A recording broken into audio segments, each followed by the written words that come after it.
Hello all my friends and followers, and welcome to another video. Sorry guys, I haven't been online for quite some time. I've had some personal issues to deal with, some bereavements, etc. So I do apologise for the delay in the content. Right, okay, we have moved on a little bit further from the courses. We're now into the Land Rovers, or JLRs. And I bought the wife this. This is a Discovery Sport 2015. We've been running it for a while, and we've now got a problem with the dashboard. As you can see, it powers up. Shut up. We get all the usual things. However, as you can see there, guys, in the middle, the display has failed. And also, as you can see, I've already stripped out all the necessary bits to actually get the clocks out. I've not done the video for that. It's a little bit timely and a little bit repetitive, and there isn't many videos on the L550 anyway getting it out. I do apologise, I haven't done one. There is videos where it shows you where the people are pulling on this side of the plastics here, putting an applicator in here to get it out. On the L550s, these are bolted in, mate. So you've got to take apart a reasonable amount of stuff. Don't go riving and pulling on it, because you've got bolts here and there's bolts over here and all sorts of things. I've taken out the start-stop button out of the cowling just for speed, really. It's been sat for a week, so it's been low battery, so we've got that to sort out as well. So what have I done? I bought another clock. Got another clock.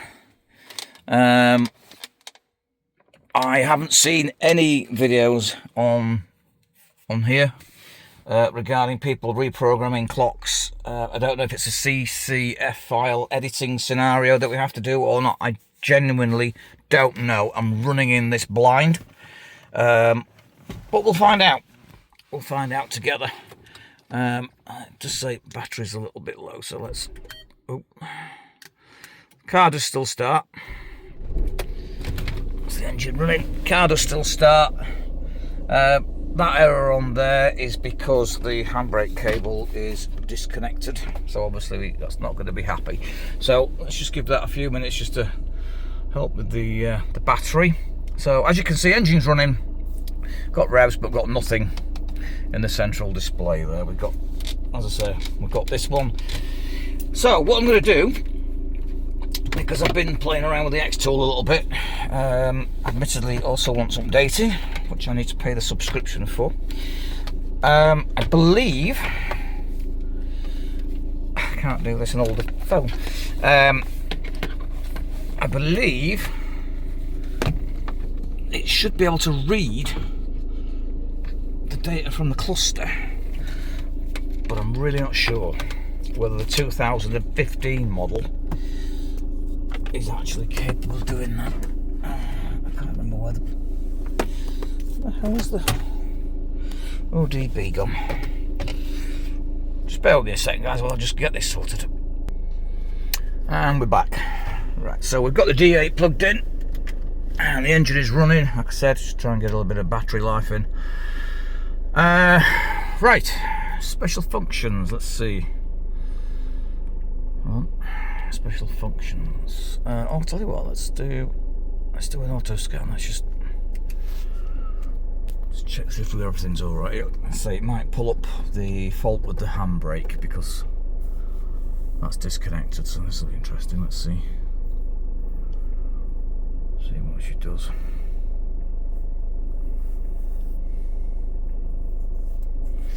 There she is, 2015.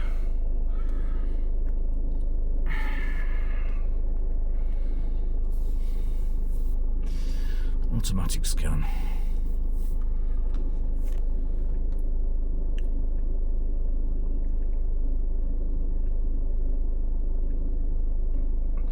So yeah, we're doing it with the with the D8.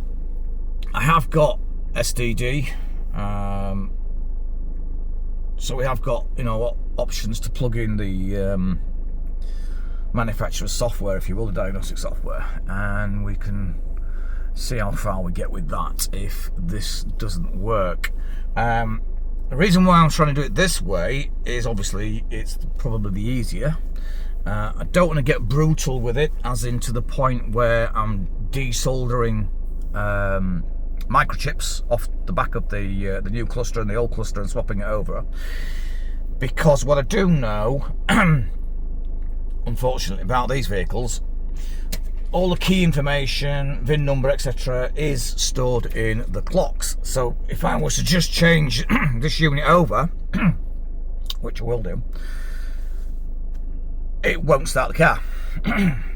Obviously I don't know what the mileage is, and I don't know what the mileage is on the new clocks, so maybe that could be an issue for me.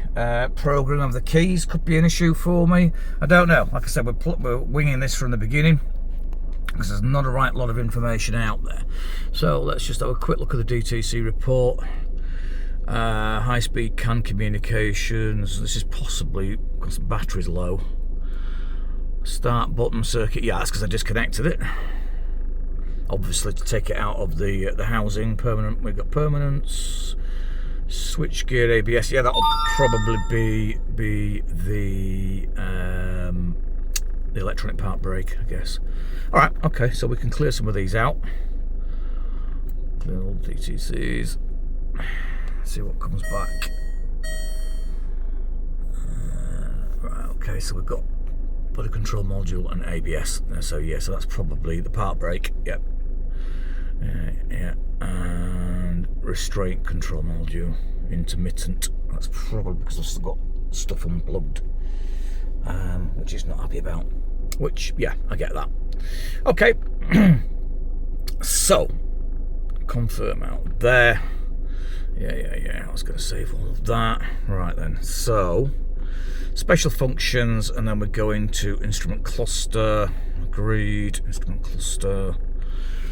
Let's see what we can do. European region. It's going to be us, isn't it? And Land Rover. Discovery Sport 2016 2017. Right, okay, this is 2015. Does that matter? I don't know. Does that matter, the fact that it's a 2015 as opposed to a 16? 1 year. 1 year. I don't know. Let's try 2016. Switch the ignition on, but don't start the car. The car's running, so there's not a lot we can do about that. Let's shut the engine down. And is that position 1? That's position 1. Switch on ignition, but don't start communicating. Right. Switch on the ignition. The ignition is on. No idea what this is doing. Oh, EEPROM data dump, mileage adjustment, EEPROM data recovery. EEPROM data backup. EEPROM data recovery, EEPROM data. Is that read or is that write? Mileage adjustment is obvious. EEPROM data recovery. EEPROM data backup. What's the difference between the two?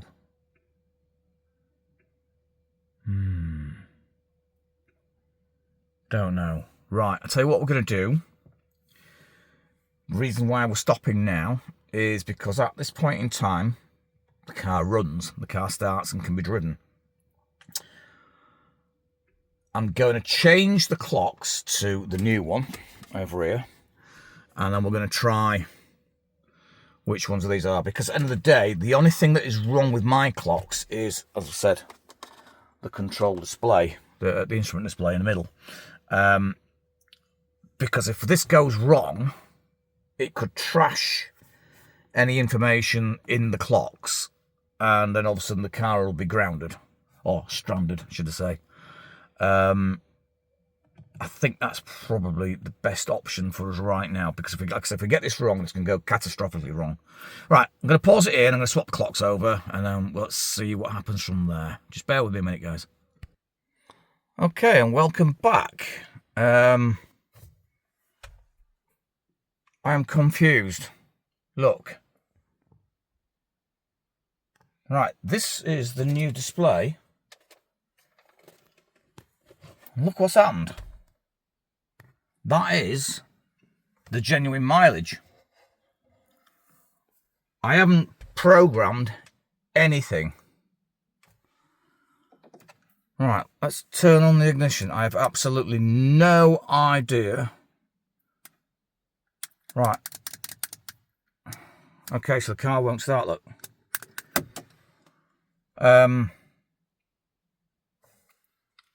Right.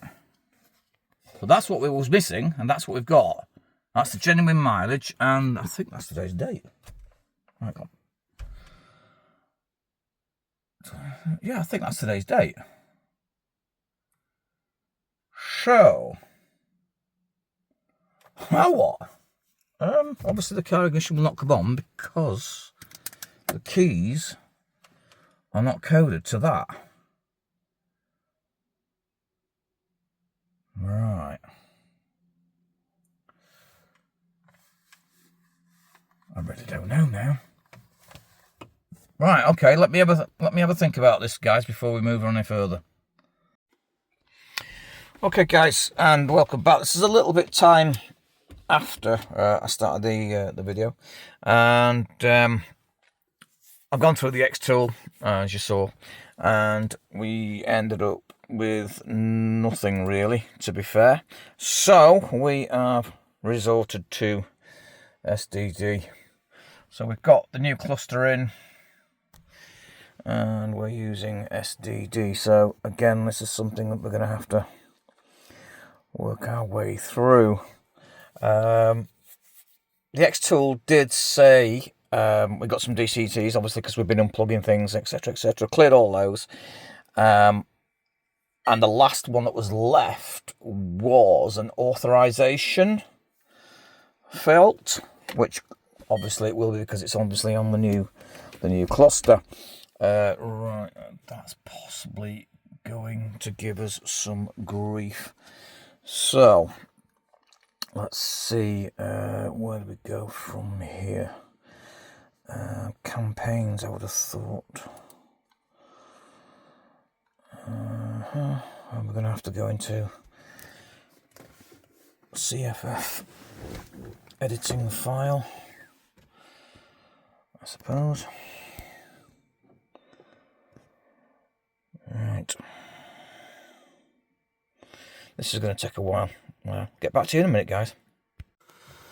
Okay, guys, and I'm back again. Sorry for that. A little bit of a panic, I suppose. Right, SDD is running, and I'm going to very quickly take you through the process. That is the new cluster. So right now, what I'm going to say to you is, if you want to change your cluster because of a legitimate legal fault, I can't say that any more clearer, you need SDD.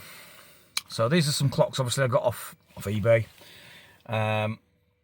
Not for this car, obviously, and they were obviously programmed to the previous car. So at this time, as we're talking, you go through the process of the instrument cluster configuration new module, and you've got to put a battery maintainer on because of the battery voltage, and it failed the first time, and it gave an error that was just basically hexadecimal numbers, which I didn't know what the hell that means. And then it takes you through the process that it will turn the ignition on and off, because you obviously, because the cluster is not part of the car at this time, the position 0, position 1, 2, 3 and all that palaver doesn't work. So you think you're turning it on and off, and you're not. So SDD takes control of the ignition system, turns on the ignition so that it can do the reprogramming. So we're in the process now of, I think it's updating the software required. So obviously it's dragged that off of the server. And it's all looking good so far. I haven't started the car because I've got the battery maintainer on anyway, and I don't want to do that and damage that. So bear with me, guys, just a few more minutes. Let me just let this finish off and I'll come back to you with a bit more of an update. Okay, guys, we're back again. Right, so we've gone through all the SDD configuration, and this is our new display now working. It did a software update on the cluster. Now, I don't know if it's just me being picky, but the fuel level, I think the previous software, I think that was slightly better graphically. Yeah, that is nitpicky. Reason being, because that to me looks like it's slightly fuzzy or hazy or slightly out of focus, if that makes sense. The camera probably picks it out being really, really good. Just my opinion. That's all it is, just my opinion. Right, so off we go. Engine starts. That's a good sign. And the mileage is there as well. So at this time, everything seems to be tickety-boo. Now, the only thing that I have discovered, it's not an issue, but might be. Not so sure. Right, the issue is, I know that the VIN number on the car, I'm sure, finishes with 55. Right, so if I stop this and then go into our menus, I'll put position 1 and go to menu. So you do this with the engine off. Come on, clear all that. Yeah. Go to menu. Come on, menu. Press OK to clear. Yeah. Done all that. Press OK. Okay. Yeah, right, here we go. Sorry, pressing the wrong buttons. Right, if we go down to vehicle info, they've got VIN display. And there, I believe, is the car it came from. I'm 99.9% certain that is not my VIN number. Now, it did say during the SDD programming, VIN programming failed. So I'm not quite sure why that is. Like I said, it's not necessarily at this time an absolute game changer or a game stopper for us, because the car starts and it runs, which means it's back on the road, which is great. It means we can use the vehicle. Is there any potential problems that we've not found yet? Like maybe 2 or 3 days later, the car realises, oh, it's not the same VIN number, so it decides to turn off and stay off. See, there's the mileage there, look, 73,000. So the mileage is right. I don't know. If anybody viewing the channel and watches this video works for JLR, is there any chance you could throw something on there for us to say that that is good or bad or will affect the vehicle, or how do we change it? That'd be great. And that's it, guys. It's been a bit of an on-y-offy video, purely on the basis that I'm not an expert on this. I'm winging it, if you will, taking chances. That's about it. I've got all this now to put back together and screw all the screws back in and put all the plastics back on. If anybody's got any comments, any questions that I might be able to answer, throw them in the comment section below. Do I need to do a recap? I don't know. I think maybe if you just watch the video from front to the end, start to end, you'll probably work it out. I think that's it. I don't think we need to do a recap. I think we're all right. So thanks for watching, everybody. Comments if you want to. Thumbs up, that'd be great. Some more subscribers would be good. I'll try and get some more content. I did do on this vehicle a steering rack change. I didn't video any of that. It was very, very ad hoc at the time, but I can explain it, what we did, and we can go from there. Right, okay then guys, no further ado, we'll let you go. Enjoy the rest of your days, evenings, nights, whatever. See you in the next one. Bye.